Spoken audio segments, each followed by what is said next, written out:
Is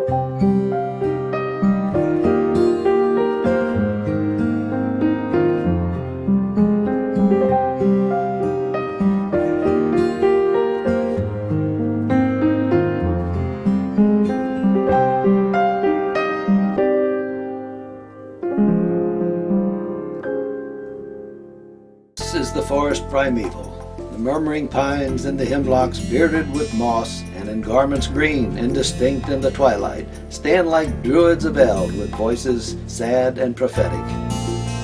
In the Acadian land, on the shores of the basin of Minas, distant, secluded still, the little village of Grand Pre lay in the fruitful valley. Thus dwelt together in love these simple Acadian farmers, dwelt in the love of God and of man.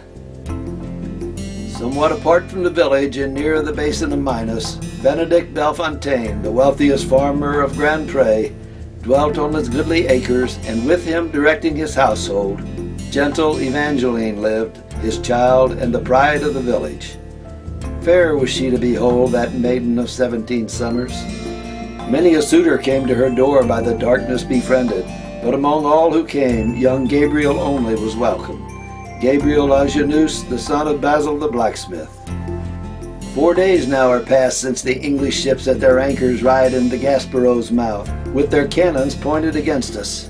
What their design may be is unknown, but all are commanded on the morrow to meet in the church, where His Majesty's mandate will be proclaimed as law in the land. And lo, with a summons sonorous sounded the bell from its tower. Thronged ere long was the church with men. Then uprose their commander and spake from the steps of the altar, holding aloft in his hand, with its seals, the royal commission. You are convened this day, he said, by His Majesty's orders. Clement and kind has he been, but how you have answered his kindness, let your own hearts reply. I must bow and obey and deliver the will of our monarch, namely that all your lands and dwellings and cattle of all kinds forfeited be to the crown, and that you yourselves from this province be transported to other land.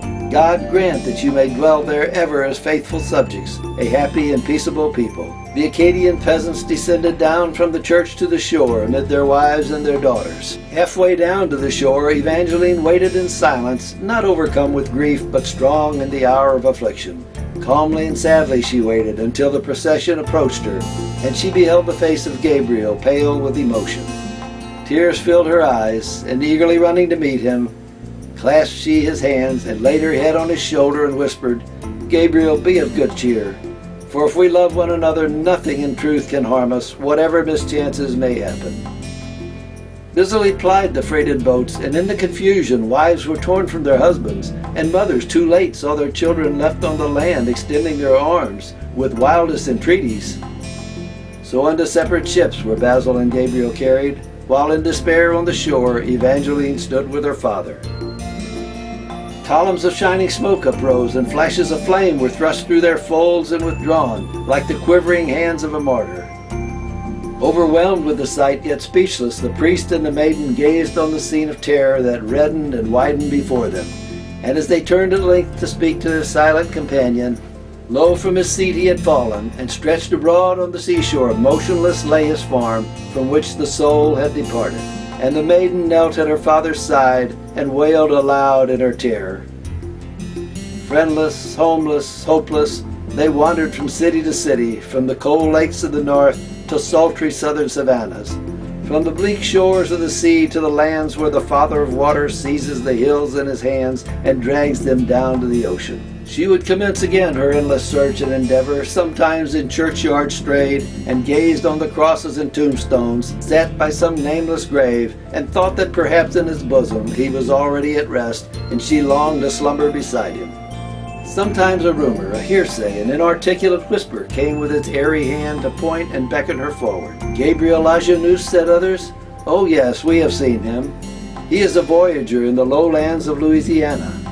Far down the beautiful river, past the Ohio shore and past the mouth of the Wabash, into the golden stream of the broad and swift Mississippi, floated a cumbrous boat that was rowed by Acadian boatmen. At the helm sat a youth with countenance thoughtful and careworn.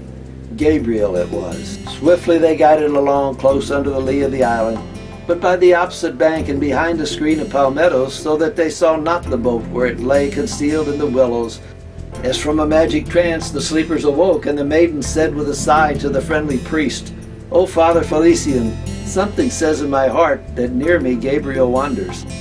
Many years she lived as a sister of mercy, frequenting lonely and wretched roofs in the cloudless lanes of the city.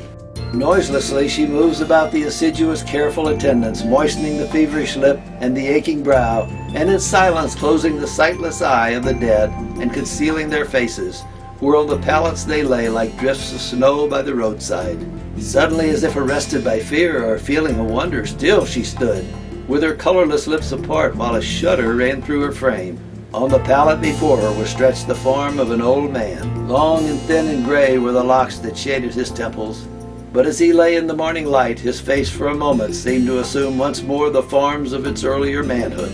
Heard he that cry of pain, and through the hush that succeeded, whispered a gentle voice, "Gabriel, O my beloved." Sweet was the light of his eyes, but it suddenly sank into darkness, as when a lamp is blown out by a gust of wind at a casement. Still stands the forest primeval, but far away from its shadow, side by side in their nameless graves, the lovers are sleeping.